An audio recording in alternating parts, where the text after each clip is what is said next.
அடுத்ததாக நாம் அழைக்கிறோம். 1000 சொந்தங்கள் இருந்தாலும் அண்ணன்கள் வாழும் உலகில் அழகானது அண்ணன் தம்பி உறவு. வெறும் வார்த்தை இல்லை, இவர்கள் தரும் இசையை அனுபவிக்காதவர்கள் யாரும் இல்லை. பக்திக்கு அந்த கங்கை, பாட்டுக்கு இந்த கங்கை. இசை மேடையில் இந்த வேளையில் ராகவேந்திரனின் அன்பு தம்பி கங்கை அமரன் அவர்களை பேச அழைக்கிறோம்.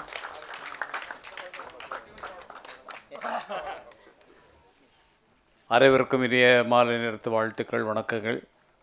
ரொம்ப சந்தோஷமாக இருக்குது. இந்த மாதிரி சினிமா விழாக்களுக்கு, திரைப்பட இசை வெளியீட்டு விழாக்களுக்கு நீங்கள்லாம் மொத்தமாக வந்து ஆதரவு கொடுத்தது. உட்காரதுக்கு எங்களுக்கே உட்காரதுக்கு இடம் இல்லை, நாங்களே தேடி பிடிச்சி ஒரு சேர் பிடிச்சி நாங்கள் உட்காந்தோம். அந்தளவுக்கு நீங்கள் உங்கள் ஆதரவை காட்டிகிட்டு இருக்கீங்க.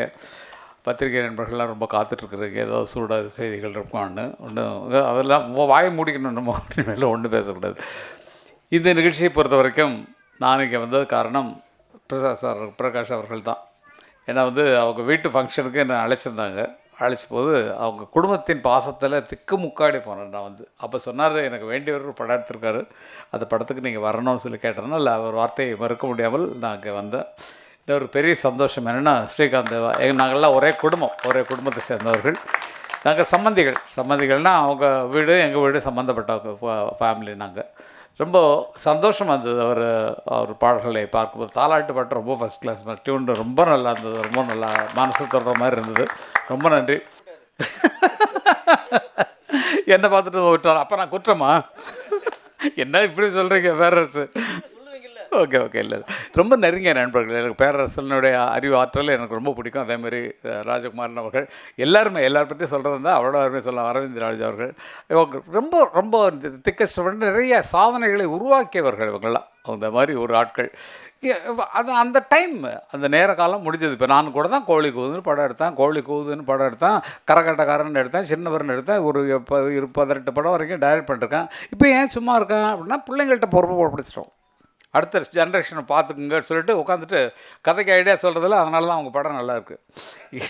இல்லைடா நம்மளும் கதை இல்லைடா, கொஞ்சம் அந்த இடத்துல சென்டிமெண்ட் அதெல்லாம் சொல்கிறதே கிடையாது. அவங்கவுங்க அறிவினால அவங்க முன்னேறணுங்கிறனால அது வந்தது. இந்த படத்திற்கு என்ன கதை அமைய வேண்டுமோ அதை மிகச்சிறப்பாக அவர்கள் எடுத்திருக்கிறார்கள் நினைக்கிறேன்.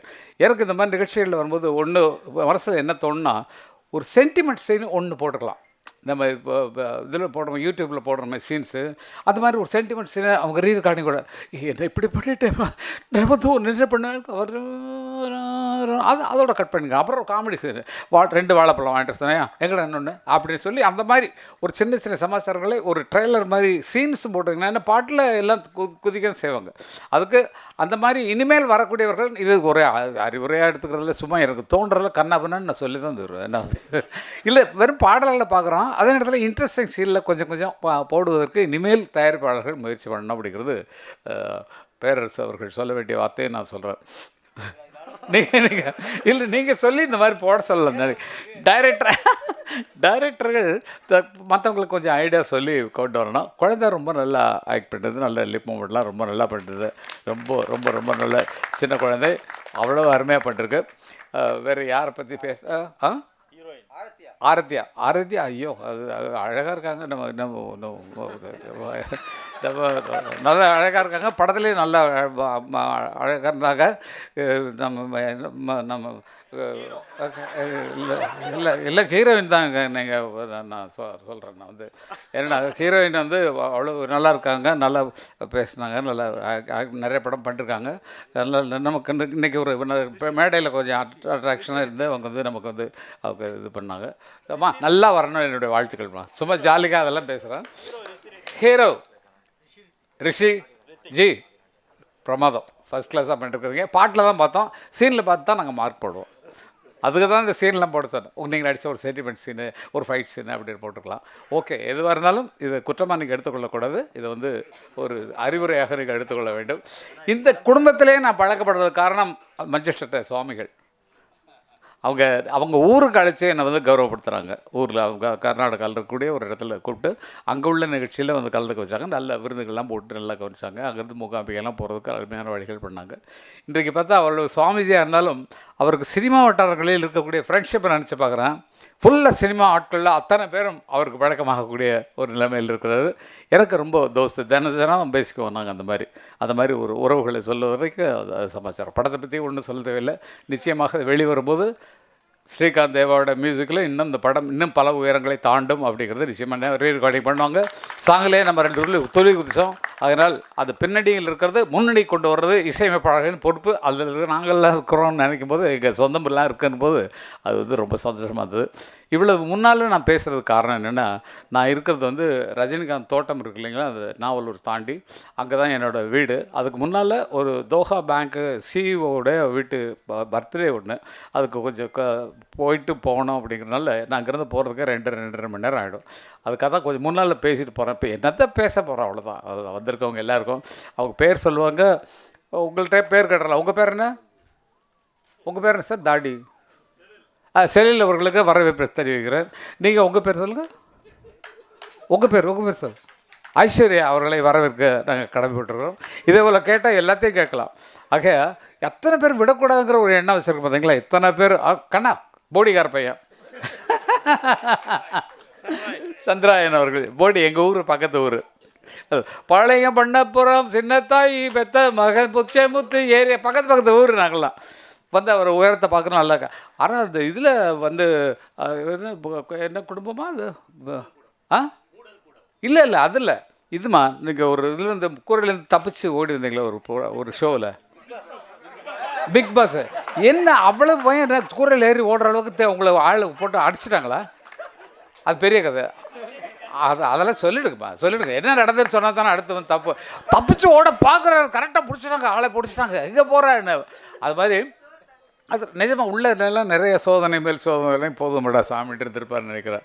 வாழ்க்கை கண்ணா நல்லா வாங்க, நல்லா வர வேண்டிய ஆட்கள் நீங்கள் எல்லாமே. வேறு குறிப்பிட்டு சொல்வதற்கு எல்லாத்தையும் குறிப்பிட்டு சொல்லணும். எல்லோரும் அவர்கள் வேலையை சிறப்பாக செய்திருக்கிறீர்கள். அதற்கு என்னுடைய மனமார்ந்த வாழ்த்துக்கள். வேறு என்ன வேணும்? ஒரு நோயும் தீண்டாமல் அணை போடு தாயே, நதி காய நேராமல் நீர் ஊற்று தாயே, நன்னிலம் பார்த்து நீயே எளியோரை மகிழ்வாக்க வழிகாட்டு தாயே, வலியோர்கள் வாட்டாமல் வகை காட்டு தாயே, என் வளமான தாயே, பசிதாகம் காணாமல் பயிராக்கு தாயே, ரசிப்போர்கள் செவி தேடி இசை ஊட்டு தாயே, இசை பாட்டு என்றென்றும் இனிப்பாக்கு தாயே, மலர் போல மலர்கின்ற மனம் வேண்டும் தாயே, பலர் போற்றி பாராட்டும் குணம் வேண்டும் தாயே, வரம் தரும் அன்னையே வணங்கினோம் உன்னையே என்று வாழ்த்து அனைவரும் நல்லா இருக்கணும் கேட்டு.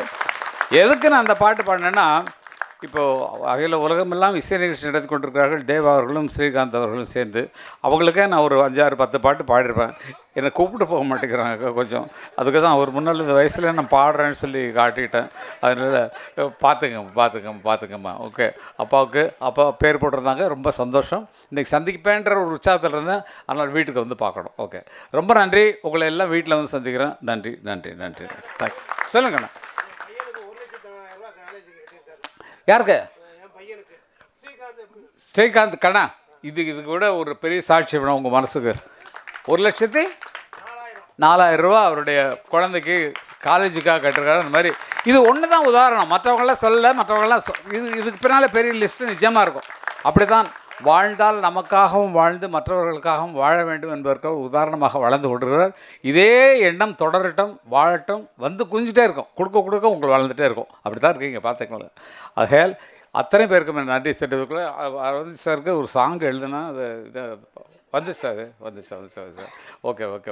அத்தனை பேருக்கும் எல்லாரும் சம்மந்தப்பட்டவங்க தான். இந்த உறவுகளில் ரொம்ப நெருக்கமாக இருக்கக்கூடியவர்கள். ஆகவே அத்தனை பேருக்கும் என்னென்ன மனமார்ந்த நன்றி தெரிந்து கொண்டு மற்றும் ஒரு விழாவில் வேறு விழாவில் என்னை பார்க்கலாம். ஸ்ரீராம் ஜி நமஸ்தே. பார்த்து போட்டுருங்க. ஓகே.